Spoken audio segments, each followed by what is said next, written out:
Evil 2 here, got quite a crowd here at the PlayStation E3 booth. So here you can see, again, so Resident Evil 2 is very near and dear to tons of people's hearts. And just this first shot of the Raccoon City Police Department, like the huge open foyer, like tons of nostalgia just like hit you. It's pretty crazy. Like, not everything is exactly where you remember it, but that's kind of intentional because this game isn't just a remake. It's a whole new game that we're building off of the foundation that the original game had built. So there's going to be a lot of familiar stuff, but there's going to be a lot of new stuff as well. So. And that's how you got to do it, yeah, right? I mean, it's been close to 20 years, hasn't it? Yep. Right. This game alone, 20 years. Wow. Does it make you feel old, Sid? I feel old when I know. that. That makes me feel a little old. David, Marvin, you there? I found a way out. It's in here. So did you actually go back and rewatch the original and then like frame by frame decide what you wanted to keep in and what you wanted to update?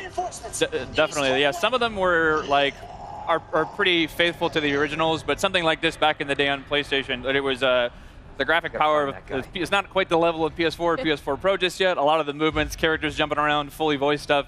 It's a little bit more crude, but definitely classic. But some stuff is new, but some of the originals are there as well.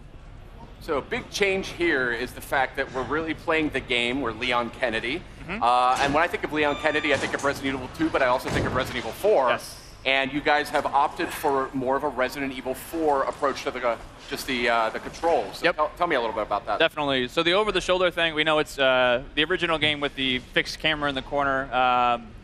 That's very, again, near and dear to people's hearts. But with the over-the-shoulder camera, we're building a new game. This isn't a remake of the original. It is a full new game that we really want to push. And the idea of having over-the-shoulder, the pinpoint accuracy of really trying to take down zombies, it felt better for this experience, so that's where we went through. So.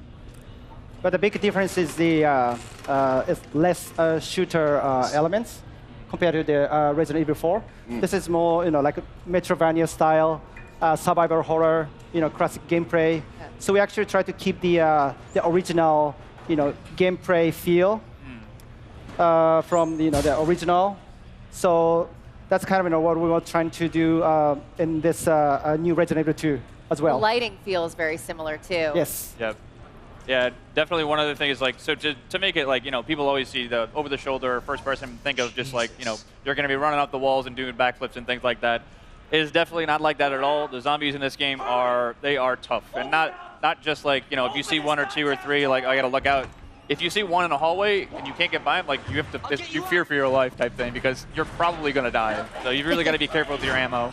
And to confirm, these are zombies a la Resident Evil 2, not Las Plagas. So these are your T-virus zombies. Right. Just had to settle that one.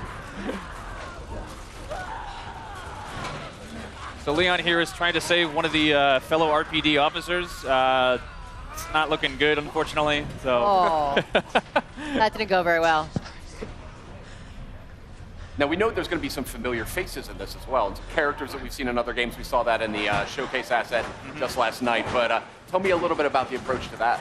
Definitely. So we've got, of course, like, not only do we have Leon has his own campaign, we also wanted to bring back Claire Redfield. So she's not playable in this demo, but she, as well, is going to get her full playable campaign, too. Awesome. So, the rest of the characters are kind of, we haven't really confirmed too much yet, so I advise you to go back and watch the trailer. You can kind of make some good guesses, I think, based on those, but we'll leave it to your imagination. Awesome. This is cool here. This is super tense. So we're getting into here. So every time a zombie bites you, you really feel like you get that over-the-shoulder perspective really helps because you get to see the zombies. You really feel them kind of like bite into your neck just like that. Yeah. It kind of disorients you, too, when you get that, so you're spun around. It creates sort of a real sense of like, oh, crap, what's going on? A zombie is actually attacking me. And this is all running in the engine of Resident Evil 7, right? It is. This is actually the RE engine. So the same game that powered RE7 is actually going to be running this game, too, as well. H, are you okay? You going to do this? Yeah. It's very terrible. So again, like, they are no joke. Like, you get bit once or twice, and it's almost done. So. Oh, really? Okay. Yeah. Look at this, like restroom. We added the restroom.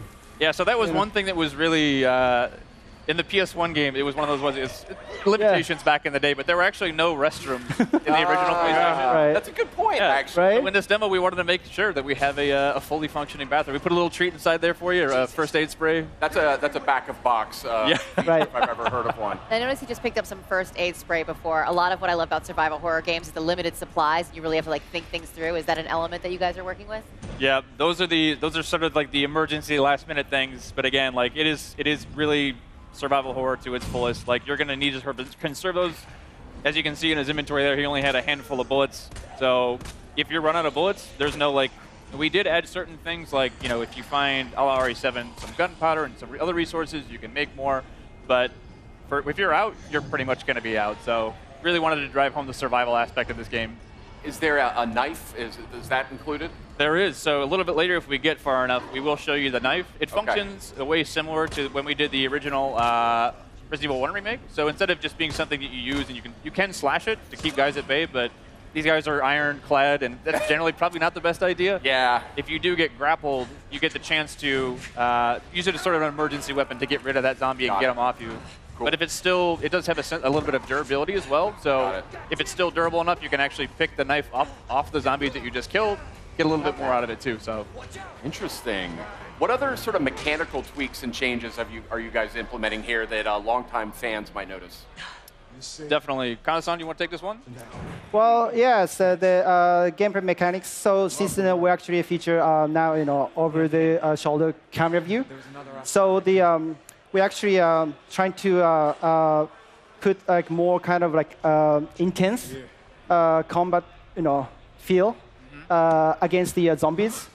So and also the way like Leon is actually shooting is the For you. Otherwise, you can save it later in case something else comes up. But it really is about that choice of how do you want to play. That is cool. That's something I've always wanted to see in more like zombie games. Is Right. the ability to fortify. You know what I fortify mean? stuff. Because that's like the first thing you're going to do, right? If you were in a real zombie attack. Board everything up. And you're now, stick- obviously, Sid and I are big Resident Evil fans, but for those out there that maybe haven't, approached the franchise before or something, do you feel like this is a good title to start with?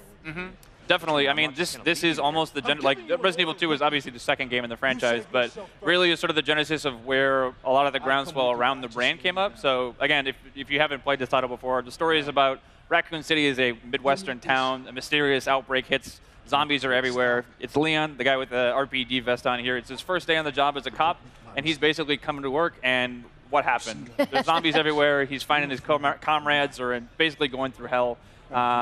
And Claire Redfield, who is the other character in the game, she's a college student. She's looking for her brother Chris, who works in the Special Forces. And they basically fates intersect, and you'll be able to sort of see each other's perspectives throughout the game. So So now he's got the combat knife. yes. From, so here we have our knife Yeah, that we get from Marvin. Marvin. Yes. So kind of like the classic slash.